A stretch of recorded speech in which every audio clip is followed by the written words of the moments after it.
Hello everybody and welcome back to the channel. Today we are looking at a nation which many wouldn't necessarily consider to be part of the Napoleonic Wars, but they fought in a separate but linked conflict. Now I think that's not entirely true. I would have them very much as part of the Napoleonic Wars.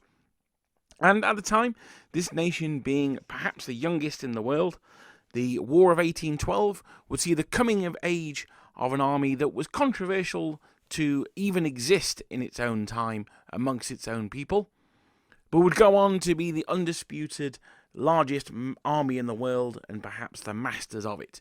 We are, of course, talking about getting started, the United States. America, America, America.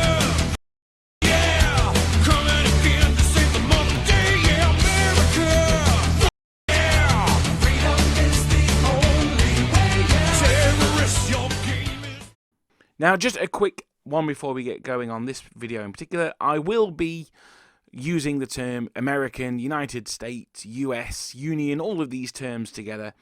They're not necessarily historically accurate for the army at the time, but just be advised that I can't keep calling United States Army all the time. That would get pretty boring. So that's why I'm going to use a lot of different phrases, but, you know, they may be historically incongruent, but I hope you'll bear with me. Now, for those of you who are new to the series, there are some rules in place. This is basically us starting either our first Napoleonic army or a brand new one.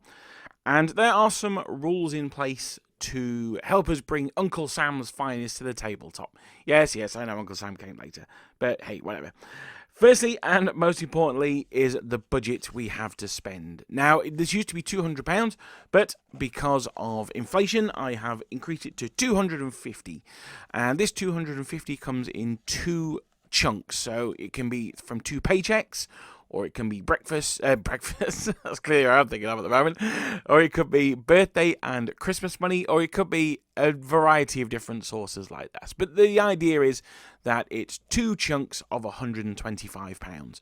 With the first chunk of £125, we need to get the core of the army, and then with the second, we can build on that, round it out, and perhaps even buy some fun stuff.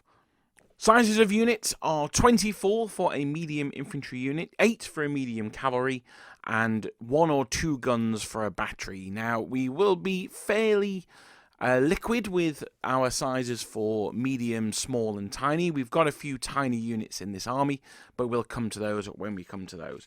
So that gives us a rough breakdown of the size of the armies: 24 for infantry, 8 for cavalry, and 1 or 2 for artillery. In the first month, as I say, we'll be getting the core of the army, and I won't be looking at STLs in this, so those of you who don't know, those are files for 3D printing.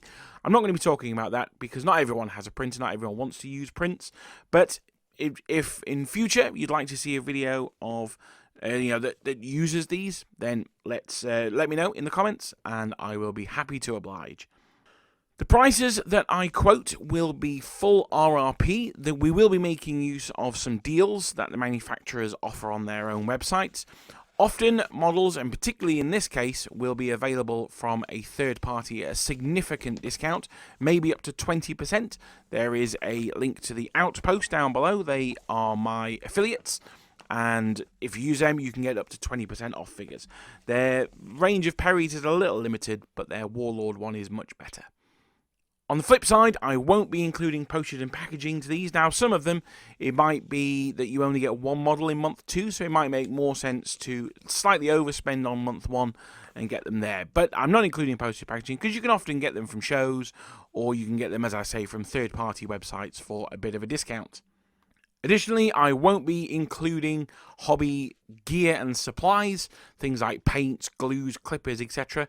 I don't think there's that many people are going to come to Napoleonic Wargaming completely cold, and the clippers that you use to clip out your Primaris Marines work just as well clipping out your British infantrymen.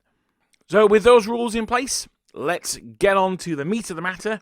With £125 in our sweaty fist, let's start the army. At the time of writing, there are no manufacturers out there that do dedicated plastic American kits. Although there are some that we will be able to use from other ranges that are specifically American, there's nothing there for the War of 1812. Now, plastic figures are substantially cheaper than the metal ones. So when we're forming the core of our army, I would always take a plastic option if we can over the metal. Now, there are people who prefer metal. General Dan, he has gone for his British army is all metal, all front rank. That's absolutely fine. But we are collecting to play here. We're not looking for Golden Demon standard models. So I'm going to recommend that we go with plastics where possible. Now, there are manufacturers out there that do dedicated metal figures. Wargames Foundry, Knuckle Duster Miniatures, Parkfield and Brigade Games all have ranges. But as I say, these are in metal and they can get very expensive very quickly. Luckily, there are some plastic sets that we can absolutely press into service for the Americans, and one that is quite commonplace, namely the British. At 28mm, they are almost indistinguishable from each other, particularly if we look at Waterloo Rangers that have covered shakos. The American tombstone shakos, they called it, as opposed to the Belgic shako, which is basically the same thing, but their badges on the front of their shakos were quite small, particularly when compared to the English ones. But usually, Waterloo boxes give you covered shakos anyway, so that's no problem. Under the cover, you're not going to be able to tell the difference whatsoever. Later, American shakos look far more like Portuguese ones, and we'll talk about that when we get to it as well. So we're going to be focusing mainly on having British infantry, painting them blue, and making them Americans. Now, I say painting them blue, not all Americans wore blue. Due to a lack of dye, you can even have grey troops, or brown, or even black. So this can be quite not a colourful army so much as different colours in the army. Now, I probably wouldn't have that variation within a battalion, but you could certainly have them across battalions. At this time, states were responsible for raising their own troops, although there was a federal army as well, and that's what we're going to be concentrating on.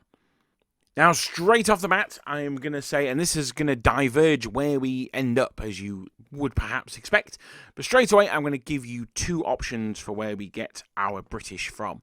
The first option is perhaps the less controversial one, is DB21, the British Brigade Deal from Perry Miniatures. Now, this Brigade Deal consists of 4 boxes of British Napoleonic infantry, which totals 144 men, 16 riflemen, and in addition you get a pack of mounted colonels, so there's 3 in there, and a pack of Royal Foot artillery. You also get a bonus set of rifle command, and this is going to cost you £113. So remember, we've got 125 to spend. That's going to cost us 113, giving us £12 left over. Now, there is a slight problem with this set. The Americans did use riflemen, but they were uniformed very, very differently from the British riflemen. There's not really a unit that you can stand in as the British riflemen. Now, you could perhaps swap them with a British player for another battalion of infantry, or you could put them to one side. I'm going to recommend that we put them to one side, but realistically, you're probably best off swapping it for some more line infantry. Another option you could go for is the Warlord Games starter set for the Peninsular War. Now, this one's slightly cheaper at £107, but you do get considerably less men. You only get 96 infantry, and 24 of those are Portuguese. Now, as I said earlier on, the later American uniforms did look very similar to Portuguese. The shakos would be not quite as useful for the British, shall we say, but you certainly could use the spare ones from the Portuguese. So you basically get 2 heads per Portuguese body, so you could certainly use the Tombstone shakos for one battalion and then the Beratina shakos for the other battalion. So you could definitely get 2 battalions worth out of there without worrying about the shakos too much. You do, however, also get a mounted colonel, and you get 12 British heavy dragoons. Now, these aren't really super useful in the US Army, because while they did have dragoons in the Union Army, I say Union, the Federal Army, they wore very different uniforms to the British heavy dragoons. But wait, I am adding this after I've already recorded. It turns out that, no, there is a battalion or a cavalry regiment that did wear uniforms very similar to the British Heavy Dragoons. They are the Maryland Militia Dragoons. So you can definitely do something with them. We'll put them to one side because obviously they didn't wear bearskins. So we're going to have to worry about them later. Now, it is, I would say, inarguable that the Perrys are the better set. You get more models, and they're perhaps more useful as Americans, but you aren't making use of the riflemen, and the colonels that you get with them. They're nice models. They're slightly dated now. They just don't look American enough for me. They're far too. I don't know. They're just. I mean, they're in shape for a start. So they're. I'm joking.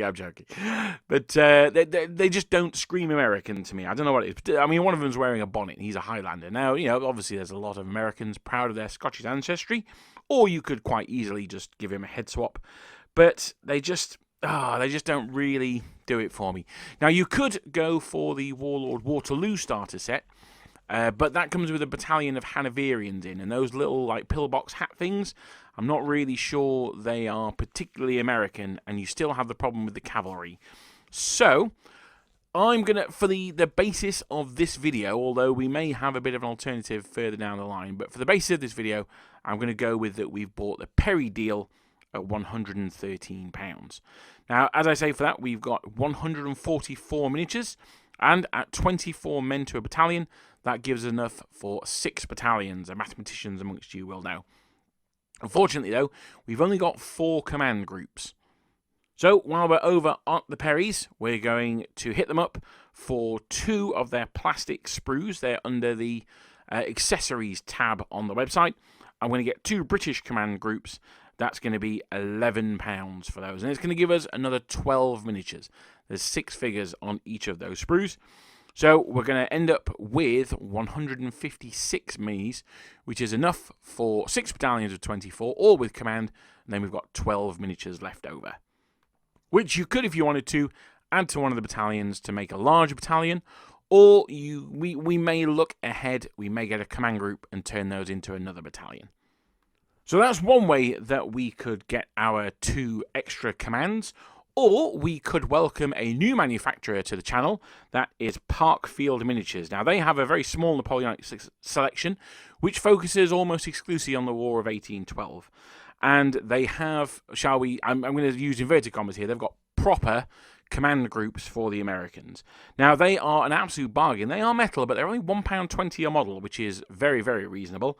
So we are going to grab an officer, 2 standard bearers, and a drummer for that. Actually, in fact, we're going to grab 2 officers. So we're going to have the 2 officers, because they do 2 different poses. Then we're going to have a drummer and 2 standard bearers for 5 models. We're going to get that twice. So we're going to get 10 models, £1.20 each, £12. That takes us to spot on. We haven't even got room for a Freddo in there. That takes us spot on to £125. So let's have a look at what our first month has got us. I reckon this is probably the quickest first month we've ever had. Just spend the vast majority of it on one deal and then get some extra commands. You would, of course, have £1 over if you bought the plastic Perry's commands. I would recommend going for another manufacturer, though, to spread the love and also just to make your units look a little bit different. So that's why I would recommend going with them. Now, we've got 6 battalions of infantry. We've got 3 colonels. As I said, I don't think they're particularly American, but for now, if you want to have a game, we can at least use them as 2 brigade commanders. So we can have 3 units in each brigade, and then we've got an overall commander. And we've also got an artillery piece as well. So that's pretty good at the moment. I think you could certainly play a game with it, but I think it would be a little bit one-dimensional because you only got infantry with 1 battery of artillery. But you could definitely have a game with it. So I think we have achieved our goal at the end of the first month of having the core of the army in place that you could use in a game if you wanted to. We've not really talked about the artillery. The American artillery was not that much different from the British artillery in its uniforms. What you may end up with a gun where there's a guy with a pillbox hat. Again, he can very easily just be beheaded and then have an extra spare head glued on in its place. You do get a bare wounded head on the British sprue, so you could even pop that one on there as well. It's normally towards the end of the month that I start thinking about bases and flags. Now, we don't need any bases because the Perry miniatures come with them, so that's another absolute win for them. And we haven't got room for any flags yet because we've run out of money. But the American battalions, being civilized, they would have 2 colours per unit. You can get away with 1, but we're going to have 2 because it looks way, way better. So we're going to worry about that in month 2. But as it stands, we've got a fantastic little army.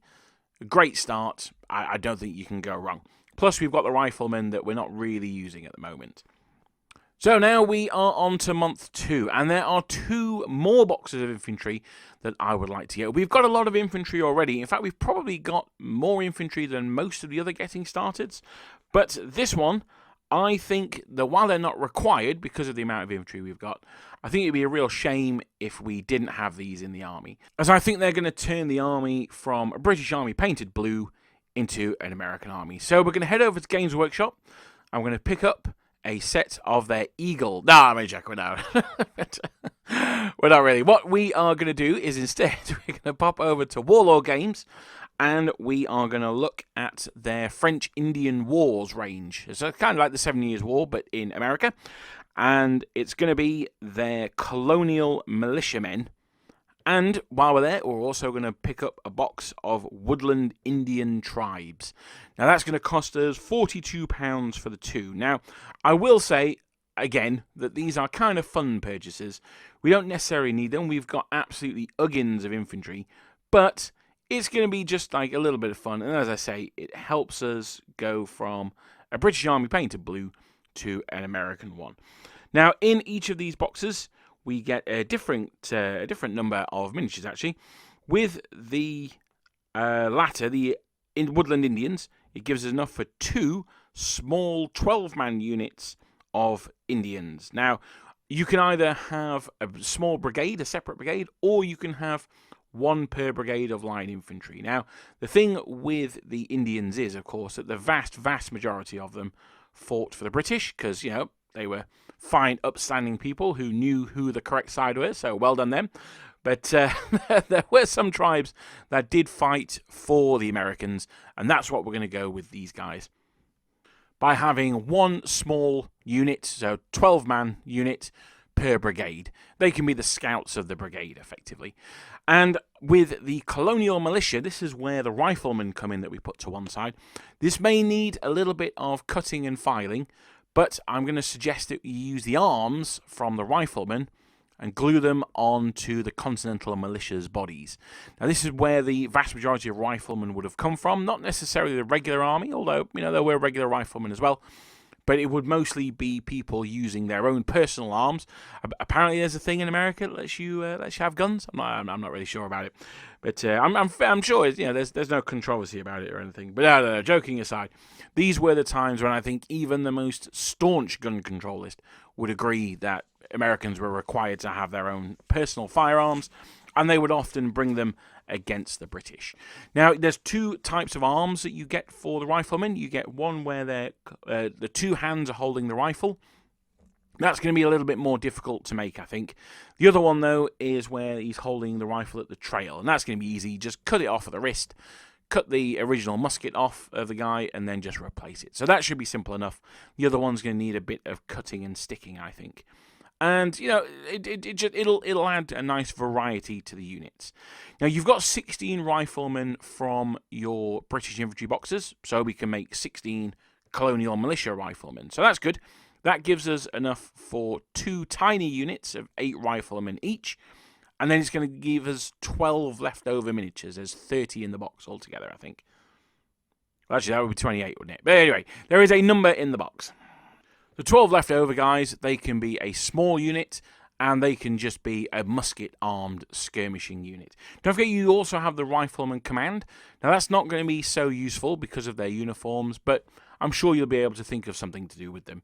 Even start yourself a Lord of the Sharp force. You could, of course, just have 1 small or 1 tiny rifle unit, and then add the others to form a medium-sized unit with both rifles and muskets. And that would have the mixed rifle order formation, which means that their skirmishers would count as being riflemen.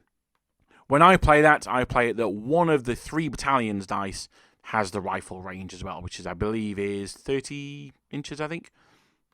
24? Can't remember off the top of my head, but one of the dice can fire further than the others.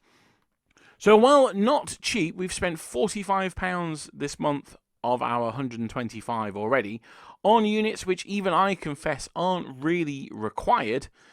I think they really are worth having because they turn, as I've said twice now already, so this is the 3rd time, they really do turn it into an American army as opposed to a British army, just a different colour. Remember, that's £45 retail. You can get them cheaper from online sellers, so just keep an eye out for that as well, or maybe even during Warlord sprue sales. So we've got the infantry, we've got more infantry, we've got the infantry coming out of our ear holes. We've probably got more infantry than the Chinese army at this point. But what we now need are some horsey boys. Would it be America if it wasn't for cavalry? I think not. Now, to be fair, cavalry were used in pretty small numbers during the War of 1812 from both sides, but they were there. We are going to limit how much we get. We're not going to go crazy. And that's a shame because their uniforms are quite cool. If we went for the Warlord game starter box in month 1, we've got that unit of heavy dragoons. They're going to need a little bit of work. So even if we haven't got them, and we've got no horses whatsoever, we're still going to need to get some. So we're going to hit up the Perrys, of course. I'm going to buy a single box of their British Light Dragoons BH90. Now, if you are a regular or to this series, you know where I'm going to go next, or if you just listened to the first month, because we're going to hit up the sprue section again, and we are going to buy a single sprue of Light Dragoon Command. Now, that's really cool because you get 14 models in the box, and the extra 2 gives you 16. Now we've got 2 units of 8 cavalry, which is fantastique. Now, as I said early on, the American cavalry had a huge variety of uniforms, and that's particularly true when it comes to the militia. But for your main federal troops, you want guys with the sort of Grecian-style helmets. So not the tarlatan, I know, sad face. Not the Shakos, the other, like I think they were made out of tin, sort of the tin helmets. Now, that's the closest that you get. I think they look really cool. Now, you can also use your tarlatans if you bought the Warlord box in month 1, because the tarlatan was worn by the superb Maryland Volunteer Militia. So that's absolutely awesome. We can use those helmets to make that unit of 12. So it would be a large unit, or maybe 2 sort of creatively modelled medium-sized units. That would give us 4 units of cavalry there, which is absolutely plenty. But as it is with the Perrys, if we assume that we went with them, we've only got the 2 units. I would go for the tin helmets, but you can always get yourself some heavy dragoons further down the line, give them the tarlatans, and you are golden. Now, whether it's going to give us 2 units or 4, this is going to cost us the princely sum of £30.50 for the Light Dragoons and the extra command. So that takes us to a total for this month of £75.50.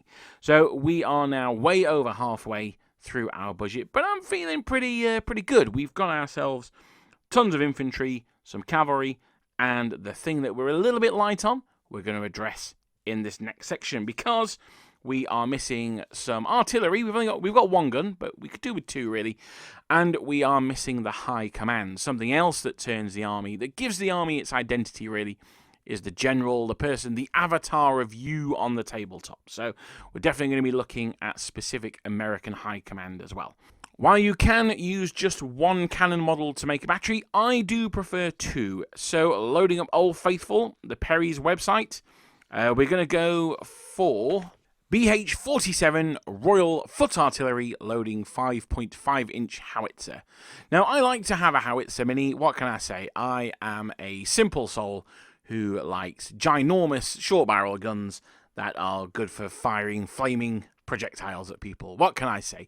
And I suspect that the Perry's firing 6-pounder will be the one that you get in the bundle. So by having a howitzer, then it just varies up the guns that you've got a little bit. Now, with one of the crew having the undress cap, Again, you can easily snip them off, replace them with Belgic Shako heads, and you are good to go. Now, they have recently increased their prices by a mighty 50 pence.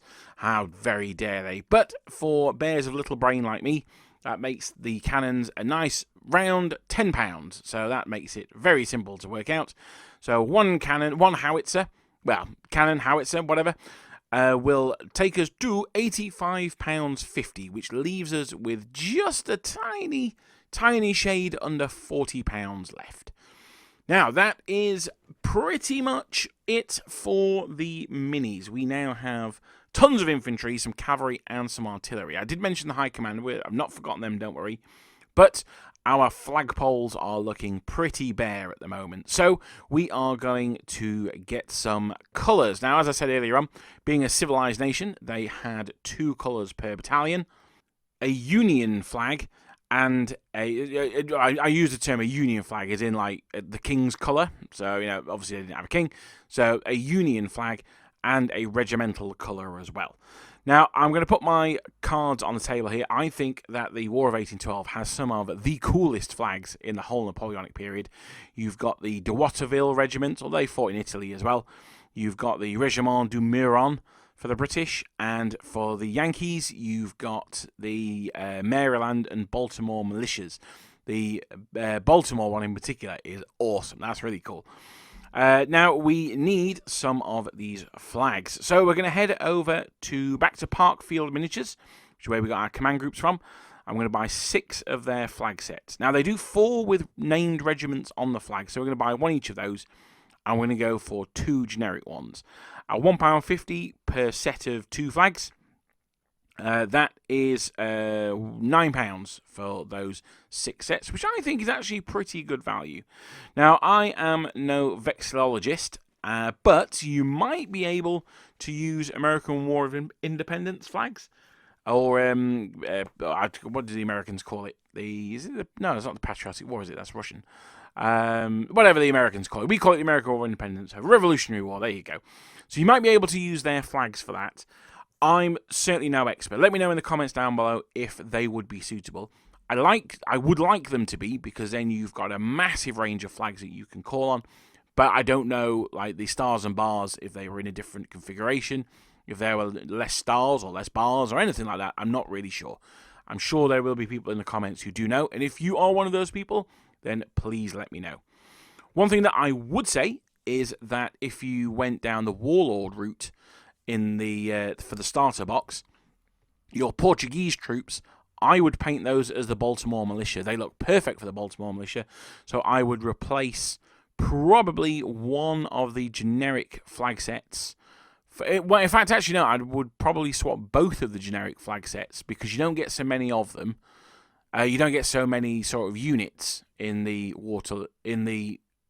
Warlord starter set, so you need less flags.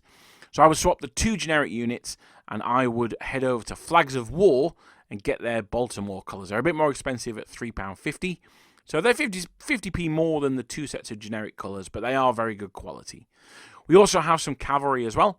Now, whether we end up with 2 or 4 units of cavalry, we'll grab a pack of Star Spangled Banners, and that is from Flags of War, WUS03. We'll go for those.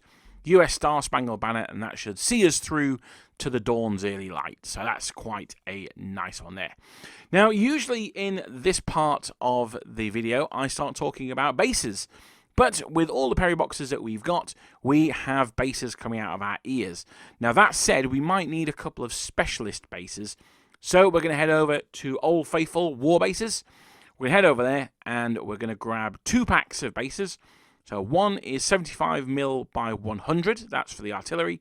I'm going to go for a pack of 50mm round bases for our commanders. £1.70 each. That's $3.50. Now, I'm actually going to budget another $3.50 for war bases. I'm going to budget for 2 more packs of bases. Now, these can be whatever you want them to be. They could be 60mm bases for your army commander.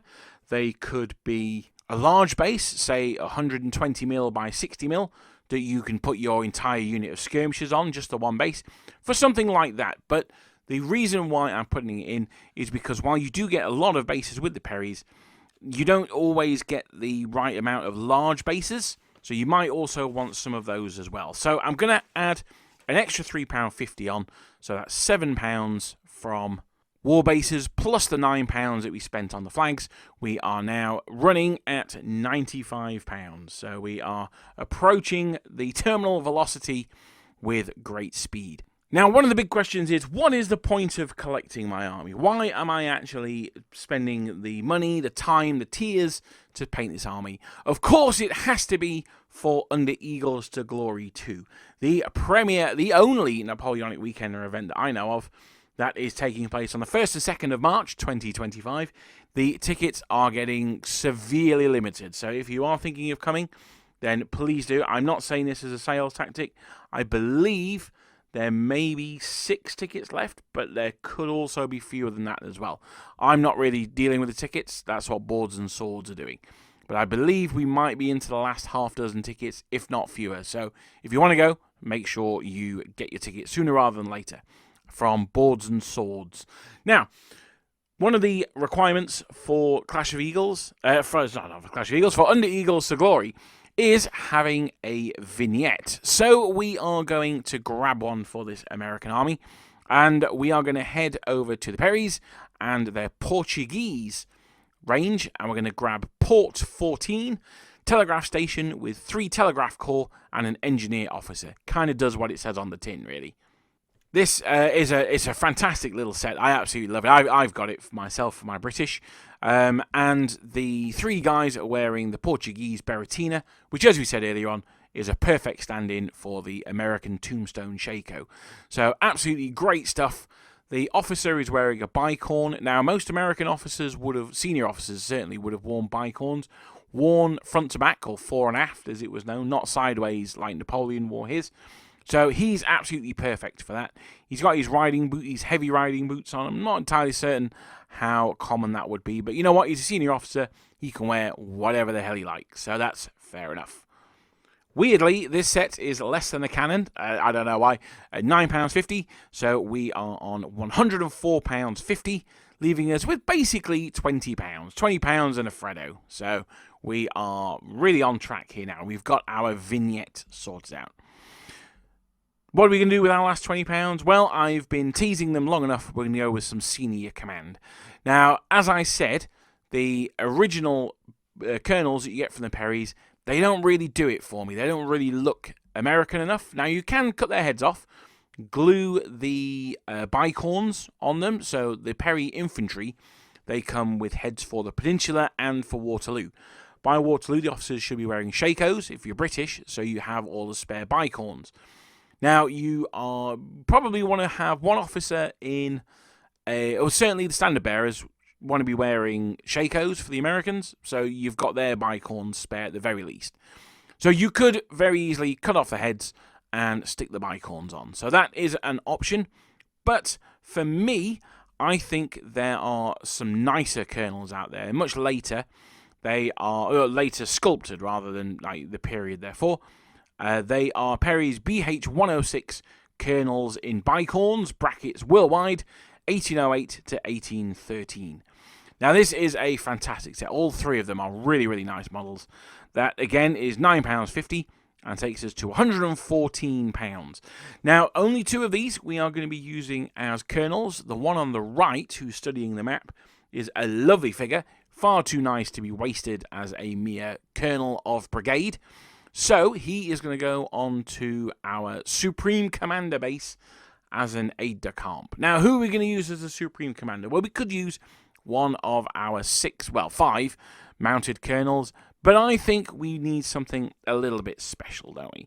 I think with this army, you're going to go to an event, you're probably going to be the only American player there, or you're going to go down the club. I didn't even know the Americans had an army in 1812. Well, yeah, and here it is you slam it out on the table.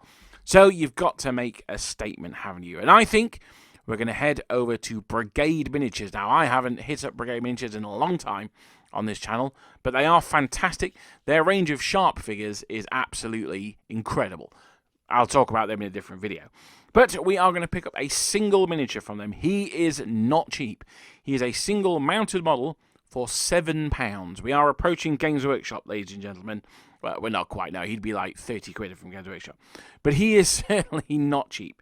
He is NUS 200 Major General Andrew Jackson, the man on the $20 bill. He's the guy that we're going to have leading our army. And he is worth the £7 because he is a cool-looking figure, and he's actually a very good likeness. If you have an American $20, have a look at it now, and you'll see that actually, I think he looks pretty good. So we're going to have him. He is going to be our overall commander, and he is going to be on a base with the third colonel from the worldwide set that we've just bought. Now, having just praised Brigade Games, I am afraid I now have to bury them. I really like Brigade Games. Their Ottomans are looking at me at the moment saying, "Why haven't you painted us? You loved us once." Well, I am planning on painting them.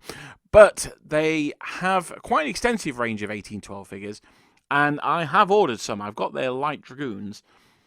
Obviously, they're going to be better than converting British dragoons because they actually are designed to look like them.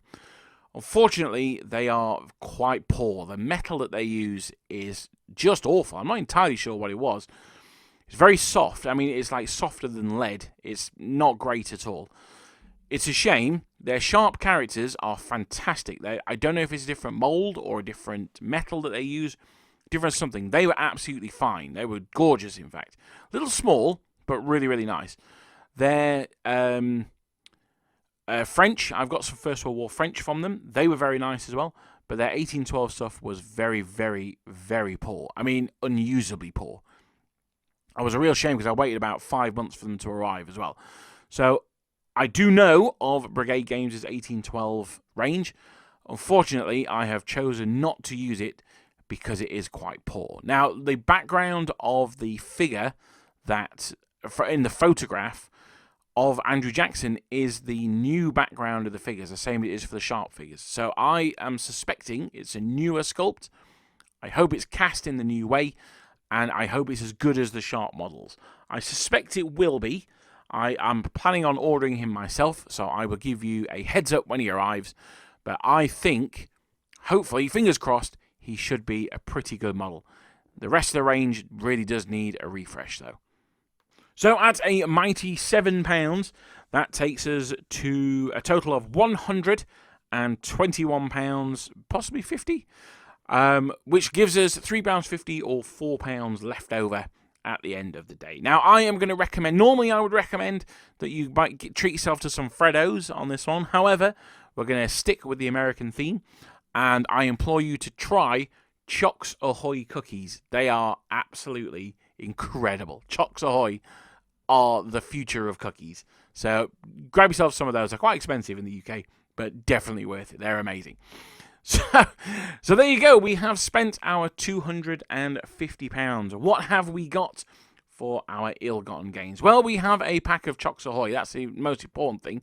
But we also have a fully fleshed out US Army. We have 11 battalions of infantry. That's right, count them. We've got 11. That is 6 medium battalions of line infantry, 2 tiny units of riflemen, and a small unit of skirmishing militia. Additionally, we have 2 small units of engines. So for 11 units, I think that is very, very handy. We also have 2 units of light dragoons, which are pretty effective medium light cavalry. And we've got a battery of artillery. We also have a vignette, and we have colonels coming out of our ears, and the Supreme Commander as well. So I think that for that £250, I think we are doing pretty well. Now, if you want to avoid the Chocks Ahoy cookies, what you could spend that money on is some green stuff. Now, the American officers had like a weird sort of chevron pattern of lace on the front of their uniforms. Something very distinct to them, very different from the British. You can sculpt that on if you want. It's not actually that difficult to sculpt. You just do like a V and then do lots of Vs going down the front. So it's reasonably easy, but it's not necessarily required, I don't think. That's what you could spend that extra £4 on, though, just to re-Americanify your army even more. Of course, you might also want to look at expanding into some Marines. The American Marines were, they were the first standing troops for the Americans.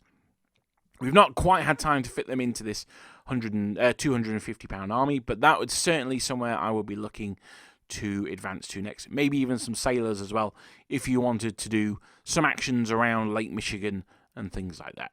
But that's it. That is today's video. I hope you enjoyed it. This brings to a close pretty much the end of the start collectings. There's not a huge amount left to do, I don't think. So that is that. If there's anything that you'd like to see down in the comments below, let me know. I did think about doing a 1806 Prussian one, but it was basically take your budget, divide by however much a Perry's pack of infantry is, and that's what you buy. But we'll see. We'll see. Let me know down in the comments if there's something else that you would like to see. But thank you very much for listening, and I will hope to see you guys next time.